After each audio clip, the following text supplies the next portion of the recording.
Hello दोस्तों, तो कैसे हैं आप लोग। आप सभी का स्वागत है फिर एक बार टॉप लर्निंग चैनल पे। तो आज मैं फिर हाजिर हूँ एक नया चैप्टर लेके, क्लास 10th का पहला chapter chemical reaction and equation. तो आज हम लोग जानेंगे chemical reaction and equations chapter में क्या क्या पढ़ना है, उसमें क्या क्या बोर्ड के हिसाब से इंपॉर्टेंट टॉपिक्स दिए गए हैं। तो चलिए हम लोग स्टार्ट करते हैं, केमिकल रिएक्शन के बारे में पढ़ते हैं। तो केमिकल रिएक्शन जैसा कि हम लोग नाम से ही पता लगता है कि केमिकल का इसमें कुछ ना कुछ यूज होने वाला है। तो केमिकल रिएक्शंस का नाम सुन के आपके मन में आता होगा कि ऐसा चीज जो कि लेबोरेटरी में जिसकी घटना होती है, साइंस लेबोरेटरी में जिसका यूज होता है, लेकिन ऐसा नहीं है। हमारे डे टू डे लाइफ में भी केमिकल रिएक्शंस के बहुत सारे एग्जाम्पल्स हैं, तो उसको हम देखेंगे। तो सबसे पहले हम लोग जानते हैं केमिकल रिएक्शन होता क्या है। तो जैसा कि आपको यहाँ पे दिख रहा होगा, लिखा हुआ है whenever a chemical changes occur we can say that a chemical reaction has taken place। इसका मतलब क्या हुआ, जब भी कोई केमिकल रिएक्शन, जब भी कोई केमिकल चेंजेस अकर होता है, मतलब जब भी कोई केमिकल चेंज जो होता है हमारे आसपास घटित होता है, केमिकल चेंज घटित होता है जो कि परमानेंट होता है, जो जिसका ओरिजिनल से, जो कि मान लीजिए कि कोई फ्रूट ही है, मान लीजिए कोई आम है, आम जब तक कच्चा है उसमें जब केमिकल रिएक्शन हो जाएगा तो वो पक जाएगा, मतलब वो ओरिजिनल है, उसके बाद वो चेंज करने वाला नहीं है, मतलब वो पके हुए से फिर वो उसके कच्चे वाला शेप में नहीं आएगा। तो इसका मतलब यहाँ पे हम लोग सिंपली यही समझेंगे कि whenever chemical changes occur we can see that a chemical reaction has take place. जब भी कोई केमिकल चेंजेस होगा हमारे आसपास तब केमिकल रिएक्शन का हम लोग उसमें जानेंगे, यहाँ पे केमिकल रिएक्शंस हुआ। अब उसको दूसरे डेफिनेशन में देखते हैं। In other word we can say that, जैसे कि यहाँ पे लिखा हुआ है, in other word we can say that chemical reactions are processes in which new substances with new properties are formed. इसका मतलब क्या हुआ कि जैसा कि हम लोग पहला डेफिनेशन में देखें कि कोई भी केमिकल चेंजेस अगर अकर होता है हमारे आसपास तो हम लोग उसको केमिकल चेंजेस कहते हैं। लेकिन केमिकल चेंजेस को अगर और डीपली में अगर जानेंगे तो उसका डेफिनेशन क्या होगा, तो केमिकल रिएक्शन जो होता है वो ऐसा एक प्रोसेस है, केमिकल रिएक्शन ऐसा प्रोसेस है जिसमें कि रिएक्टेंट से प्रोडक्ट फॉर्म होता है, और रिएक्टेंट का प्रॉपर्टीज कुछ अलग होता है, और रिएक्शन होने के बाद जो प्रोडक्ट फॉर्म होता है उसका प्रॉपर्टीज उससे इंटायरली डिफरेंट होता है। मतलब क्या हुआ कि केमिकल रिएक्शन होने के लिए दो चीज का होना जरूरी है, एक रिएक्टेंट्स का, एक प्रोडक्ट्स का। जब तक रिएक्टेंट्स आपस में रिएक्ट नहीं करेंगे तब तक प्रोडक्ट प्रोड्यूस नहीं होगा। तो रिएक्टेंट का जो प्रॉपर्टीज होगा और जो उस दोनों से मिलकर एक प्रोडक्ट बनेगा उसका प्रॉपर्टीज इंटायरली डिफरेंट होगा किससे, रिएक्टेंट से। जैसे कि हम लोग यहाँ पे देखते हैं कुछ एग्जांपल। तो केमिकल रिएक्शंस के कुछ एग्जांपल हैं यहाँ पे, digestion of food, rusting of iron, ripening of fruits. मतलब ये सब डे टू डे लाइफ में हम लोग देखते हैं कि डाइजेशन ऑफ फूड जो है हमारे अंदर केमिकल रिएक्शन चलता है, जो कि डाइजेशन ऑफ फूड है। रस्टिंग ऑफ आयरन जो होता है उसमें रस्ट लग जाता है, उसमें जो है वो खराब हो जाता है, वो भी क्या है, केमिकल रिएक्शन है, जिसको हम लोग डीपली में पढ़ेंगे आगे। उसके बाद है राइपनिंग ऑफ फ्रूट्स, फलों का पकना, ये भी एक केमिकल रिएक्शन है जो कि डे टू डे लाइफ में हम लोग देखते हैं। तो बातें हैं कि रिएक्टेंट्स क्या होता है, प्रोडक्ट्स क्या होता है।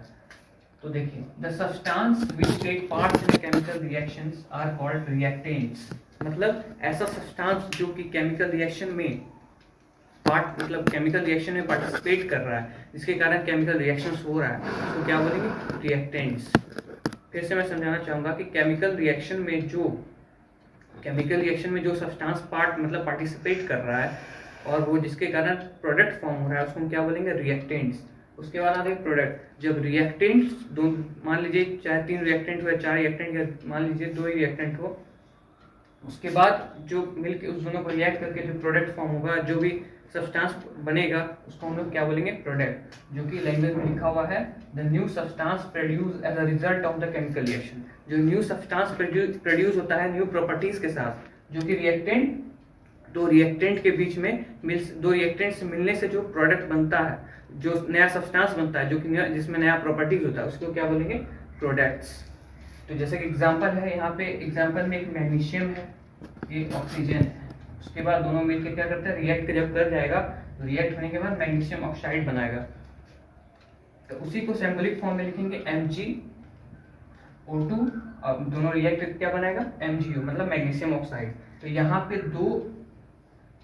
दो एलिमेंट्स जो हैं वो क्या कहलाएंगे, रिएक्टेंट्स कहलाएंगे, जो कि अभी रिएक्ट हो रहा है। ठीक है, केमिकल रिएक्शन इन दोनों में हो रहा है। जब केमिकल रिएक्शन खत्म हो जाएगा, केमिकल रिएक्शन खत्म हो जाएगा और मैग्नीशियम ऑक्साइड बनेगा, तो उसी को हम लोग क्या बोलेंगे, प्रोडक्ट्स। जो कि मैं आपको समझाना चाह रहा था कि अभी इन दोनों में केमिकल रिएक्शन हो रहा है, केमिकल रिएक्शन हो रहा है। यहाँ पे अगर मान लीजिए मैग्नीशियम नहीं होता या ऑक्सीजन नहीं होता, तो क्या ये रिएक्शन होके मैग्नीशियम ऑक्साइड बनता? नहीं बनता।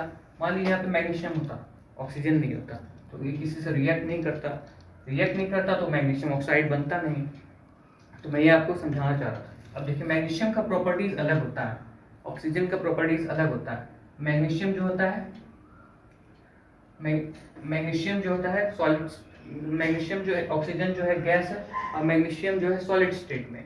तो जब मैग्नीशियम ऑक्साइड बनेगा तभी गैस स्टेट में आ जाएगा, इसका प्रॉपर्टीज अलग हो जाएगा। ये मतलब जो आपको मैं बता रहा था कि जब रिएक्टेंट्स का जो प्रॉपर्टीज होता है वो नया फॉर्म होकर प्रोडक्ट्स में आता है, मतलब प्रोडक्ट का प्रॉपर्टीज और इसके प्रॉपर्टीज में इंटायरली डिफरेंस होता है। तो यही एग्जांपल मैं आपको समझा रहा था। चलिए, आपको मैंने बताया केमिकल रिएक्शंस क्या होते हैं, केमिकल रिएक्शंस के एग्जाम्पल क्या क्या है। तो चलिए हम लोग पढ़ते हैं कि केमिकल रिएक्शन के कैरेक्टरिस्टिक्स क्या है, कैसे पहचाने कि केमिकल रिएक्शन यहाँ पे हुआ। जैसा कि मैंने आपको बताया कि केमिकल का नाम सुनते ही आपके मन में आएगा कि शायद ये तो लेबोरेटरी में, साइंस का लेबोरेटरी का काम है, लेकिन ऐसा बात नहीं है। केमिकल रिएक्शन जो होते हैं सिर्फ साइंस लेबोरेटरी में नहीं किए जाते, chemical reaction day to day life में हम लोग देख सकते हैं। जैसा कि मैंने आपको बताया कि ripening of fruits, digestion of foods, ये सारे किसके एग्जाम्पल है, डे टू डे लाइफ के। हमें ये हमारे दिन प्रतिदिन जो बीतते हैं उसमें ये केमिकल रिएक्शंस होते हैं। केमिकल चेंजेस जो हमारे दिन प्रतिदिन जो केमिकल चेंजेस हो रहे हैं, वहां पे केमिकल रिएक्शंस का बहुत बड़ा योगदान है। तो हम लोग जानेंगे कि केमिकल रिएक्शंस के कैरेक्टरिस्टिक्स होते क्या है, केमिकल रिएक्शन को हम लोग पहचानेंगे कैसे, केमिकल रिएक्शन की विशेषताएं क्या होती हैं, उसको हम कैसे पहचानेंगे यहाँ पे केमिकल रिएक्शंस हुआ। आप ये बहुत सारे ऐसे एग्जांपल्स हैं जो कि आप ऐसे नहीं बता सकते कि केमिकल रिएक्शन का यहाँ पे प्रयोग हुआ, लेकिन कुछ कैरेक्टरिस्टिक्स को देखने के बाद, कुछ विशेषताओं को देखने के बाद उसको आप पता लगा पाएंगे कि केमिकल रिएक्शन यहाँ पे केमिकल रिएक्शन हुआ है या नहीं हुआ। तो चलिए हम लोग देखते हैं। तो केमिकल रिएक्शन अगर हुआ होगा कहीं भी चीज में, कहीं भी हमारे सराउंडिंग में, किसी भी चीज में, तो उसके 5 जो है, evolution of gas, formation of precipitate, जो आपको यहाँ पे दिख रहा होगा बोर्ड पे, ये 5 ऐसे हैं जो कि वहां पे आपको प्रेजेंट मिलेगा। मान लीजिए कोई केमिकल रिएक्शन कहीं पे हुआ तो वहां पे इवोल्यूशन ऑफ गैस का होना जरूरी हो सकता है, formation of precipitate, change in the state, change in the temperature और चेंज इन द कलर। मतलब ये जो 5 कैरेक्टरिस्टिक्स है, ये जो 5 विशेषताएं हैं, आपको केमिकल रिएक्शन अगर कहीं पे हो रहा है तो आपको इसमें ये 5 में से कोई एक भी देखने को जरूर मिलेगी। तो इवोल्यूशन ऑफ गैस में क्या होता है, फॉर्मेशन ऑफ प्रेसिपिटेट में क्या होता है, तो बारीकी से हम लोग इसको समझते हैं। तो हम सारे के एग्जांपल पे देखेंगे कि कौन से केस में कहाँ पे इवोल्यूशन ऑफ गैस हो रहा है। तो ये मैंने आपको बताया कि कैरेक्टरिस्टिक्स ऑफ केमिकल रिएक्शन, क्या क्या विशेषताएं हैं। तो इवोल्यूशन ऑफ गैस का मतलब यहाँ पे क्या होगा कि गैस का फॉर्मेशन होगा। मान लीजिए कोई केमिकल रिएक्शन हो रहा है तो वहाँ पे गैस का फॉर्मेशन वहाँ आपको दिखेगा, ठीक है।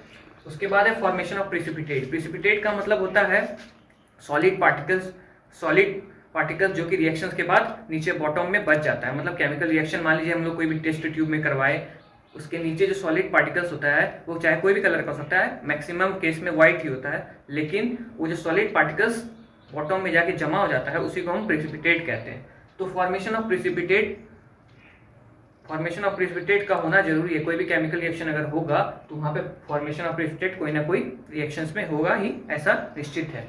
उसके बाद है चेंज इन स्टेट। मान लीजिए मैंने ऐसा कोई केमिकल रिएक्शन ऐसा करवाया जिसमें कि स्टेट ही चेंज हो जाए। स्टेट का चेंज होने का क्या मतलब है, अगर कोई सॉलिड में है, कोई कंडीशन, अगर मान लीजिए कोई ऑब्जेक्ट अगर सॉलिड कंडीशन में तो उसमें लिक्विड में चेंज होना, कोई अगर लिक्विड में तो सॉलिड में चेंज हो जाना, या कोई गैस में है या तो सॉलिड में चेंज होना।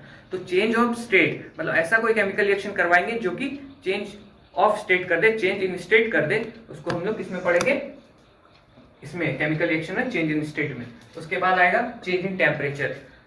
उसी तरह ये तीनों की तरह ये दोनों को हम लोग पढ़ते हैं कि चेंज इन टेम्परेचर में होता क्या है। तो चेंज इन टेम्परेचर में जैसे कि केमिकल रिएक्शन अगर हुआ तो केमिकल रिएक्शन जो हुआ, तो केमिकल रिएक्शन करवाएंगे। मान लीजिए कि जब हम लोग केमिकल रिएक्शन नहीं करवाए थे, जब इनिशियल स्टेज में केमिकल रिएक्शन हो ही रहा था, तो उस समय टेस्ट ट्यूब का टेम्परेचर जो था वो नॉर्मल था, लेकिन तुरंत रिएक्शन के बाद जो है टेस्ट ट्यूब का टेम्परेचर इंक्रीज करने लगा। टेस्ट ट्यूब का टेम्परेचर जो है बढ़ गया, तो वो क्या हुआ, केमिकल रिएक्शन के कैरेक्टरिस्टिक्स हैं, केमिकल रिएक्शन के विशेष गुण हैं जो कि हमको देखने को मिला।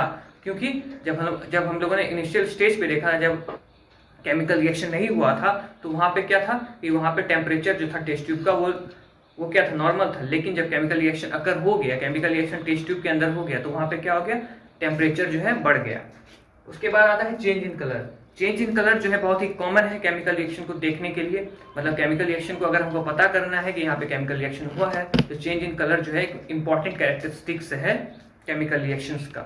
तो मान लीजिए मैंने आपको बताया कि रैपनिंग ऑफ फ्रूट्स, तो फ्रूट्स का जो रैपनिंग होता है, जैसे आप आम मतलब मैंगो, जो उसका एग्जाम्पल लीजिए, तो आम जब कच्चा होता है तो वो क्या होता है, हरे रंग का होता है, अंदर व्हाइट होता है। लेकिन जब आम पक जाता है तो बाहर से पीला हो जाता है और अंदर से भी पीला हो जाता है। वहाँ पे क्या हुआ, केमिकल रिएक्शंस हुआ। वहाँ पे केमिकल रिएक्शंस होने के कारण क्या हुआ, चेंज इन कलर हो गया। तो वहाँ पे चेंज इन जो कलर हुआ वो किसका गुण हुआ, वो गुण हुआ, मतलब वो कैरेक्टरिस्टिक्स हुआ, वो विशेषता हुआ किसका, केमिकल रिएक्शंस का। मान लीजिए केमिकल रिएक्शन अगर हुआ तो वहाँ पे चेंज इन कलर हुआ, तो हम लोगों ने देखा जैसे कि केमिकल रिएक्शन। उसके बाद आते हैं केमिकल इक्वेशन पे। केमिकल रिएक्शन के बारे में हम लोग ने पढ़ लिया कि केमिकल रिएक्शन का मतलब क्या होता है, केमिकल रिएक्शन वही।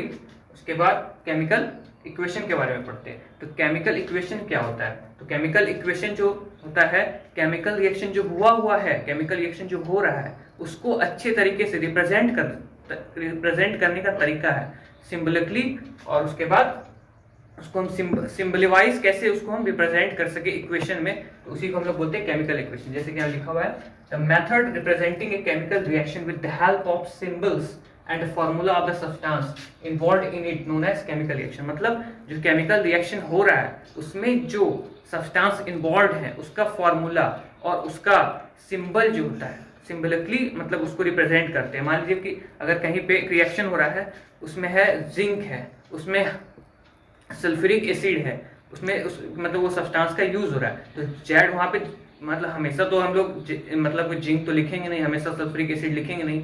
तो उसका जो नेम होता है, उसका जो शॉर्ट नेम है Zn, उसका जो सिंबलिक है Zn है। उसके बाद फॉर्मूला जो है सल्फ्यूरिक एसिड का H2SO4, तो वहाँ पे हम लोग क्या रिप्रेजेंट करेंगे, Zn प्लस H2SO4, जैसा कि यहाँ पे बताया। तो सिंपली मैं आपको बता रहा था कि केमिकल इक्वेशंस का मतलब क्या होता है।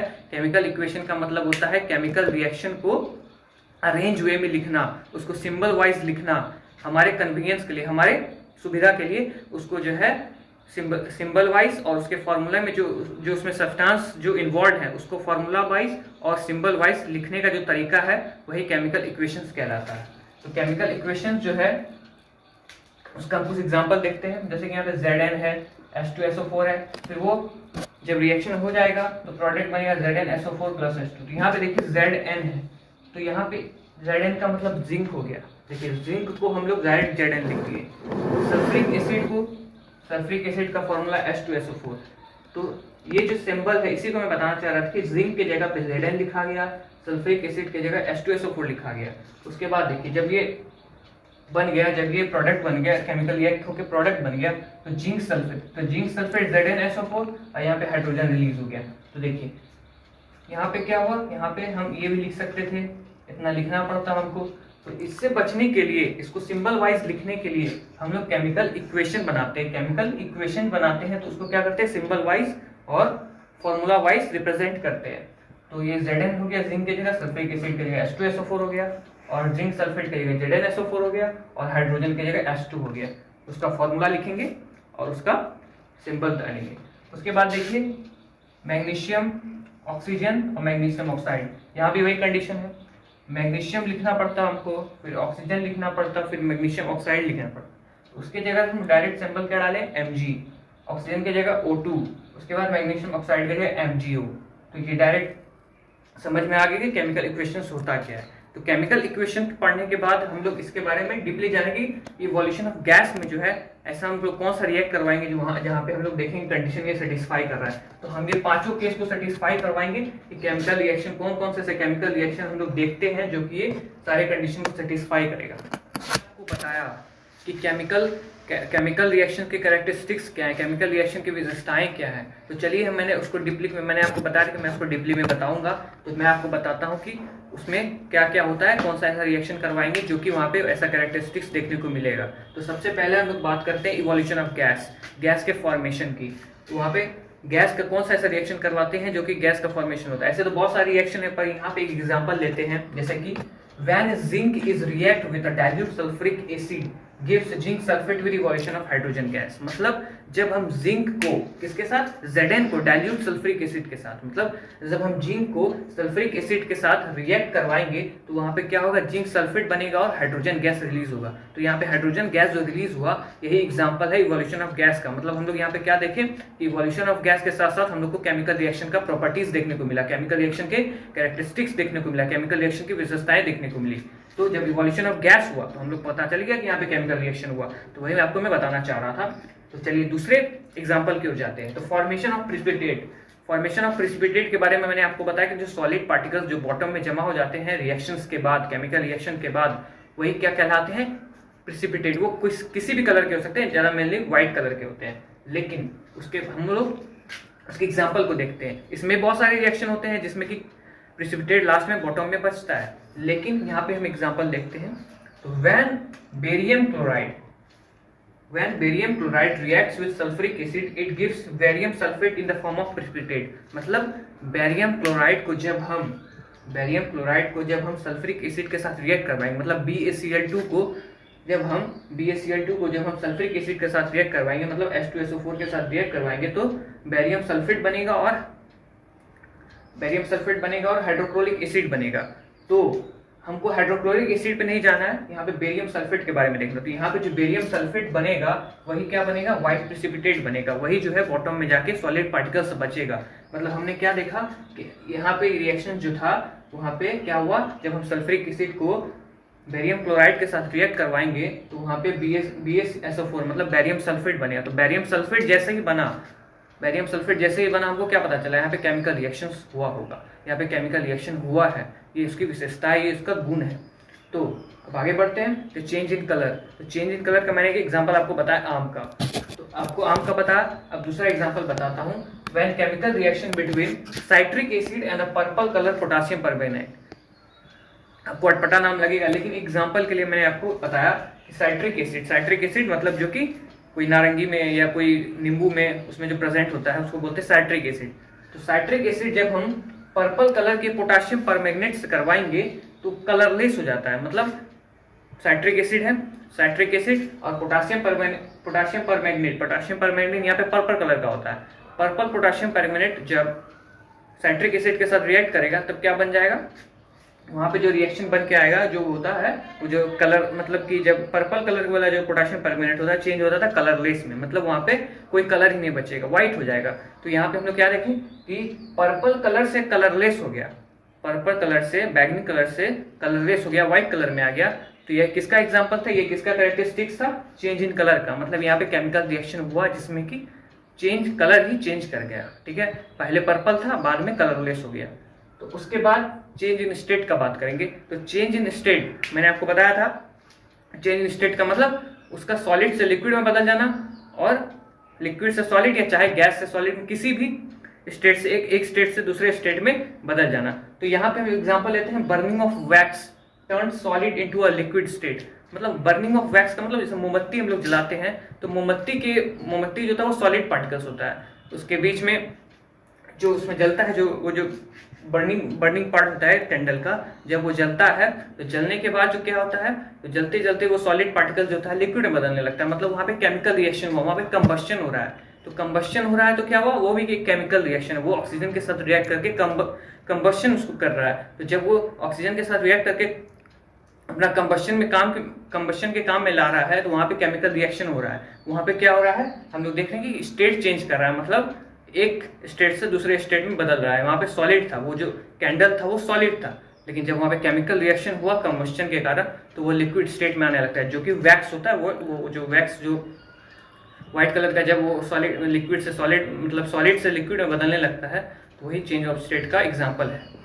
तो मैंने आपको बताया चारों, एक लास्ट बच गया जो कि मैं आपको बताना चाह रहा हूँ, यहाँ पे मैंने लिख भी नहीं रखा, लेकिन मैं आपको बता देता हूँ। चेंज इन टेम्परेचर, जैसा कि मैंने एग्जांपल लिया है यहाँ पे ZnH2SO4 और ZnSO4+2, मतलब when zinc reacts with sulphuric acid तो क्या बनाएगा, ZnSO4, मतलब zinc sulphate plus hydrogen gas. तो मैंने देखिए यहाँ पे एक ही केमिकल रिएक्शन में दो कैरेक्टरिस्टिक देखने को मिल सकते हैं। ऐसा जरूरी नहीं है कि मान लीजिए कोई ऐसा कोई जरूरी नहीं कि कोई एक केमिकल रिएक्शन में सिर्फ एक ही प्रॉपर्टीज देखने को मिलेगा। हो सकता है कि कोई ऐसा केमिकल रिएक्शन है जिसमें 2 प्रॉपर्टीज देखने को मिले, 3 प्रॉपर्टीज देखने को मिले, लेकिन प्रॉपर्टीज देखने को मिलेगा इसी पांचों में से कोई ना कोई प्रॉपर्टीज किसी ना किसी केमिकल रिएक्शन में देखने को मिल सकते हैं। लेकिन ऐसा भी हो सकता है कि कोई केमिकल रिएक्शन में ना एक प्रॉपर्टीज दिख के 2 दिखे, 3 दिखे, 4 दिखे। ऐसा जरूरी नहीं है कि सिर्फ एक केमिकल रिएक्शन में सिर्फ एक ही प्रॉपर्टीज दिखता है। तो उसी तरह जैसे कि हम लोग ने देखा कि Zn+H2SO4 ZnSO4+H2, तो यहाँ पे क्या था, यहाँ पे हम लोग ने देखा था कि इवोल्यूशन ऑफ गैस, यहाँ पे किसका प्रॉपर्टीज देखा था, गैस का फॉर्मेशन हो रहा था। लेकिन जब यही रिएक्शन करेंगे तो यहाँ पे फॉर्मेशन ऑफ गैस भी होगा और चेंज इन टेम्परेचर भी होगा। यहाँ पे टेम्परेचर भी चेंज करेगा। जब हम जिंक और H2SO4 को मिला रहे होंगे, जब हम जिंक और H2SO4 मतलब सल्फ्यूरिक एसिड को रिएक्ट करवा रहे होंगे तो उस समय टेम्परेचर नॉर्मल होगा। लेकिन जब हम इवोल्यूशन ऑफ गैस होगा, किसका, हाइड्रोजन रिलीज करेगा टेस्ट ट्यूब से, तो क्या होगा, टेस्ट ट्यूब से रिलीज करने के बाद वो हाइड्रोजन जो होता है टेस्ट ट्यूब को गर्म कर देगा, मतलब टेम्परेचर को चेंज कर देगा। तो मैं आपको यही बताना चाह रहा था कि यही पांचों एक ऐसे कैरेक्टरिस्टिक्स हैं जो कि केमिकल रिएक्शन होने के बाद दिखते हैं, केमिकल रिएक्शन के कैरेक्टरिस्टिक्स को बताते हैं, केमिकल रिएक्शन की विशेषताओं को बताते हैं।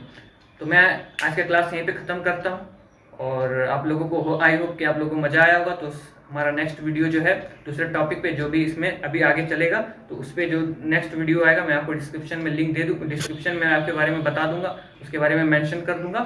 तो thank you to all of you.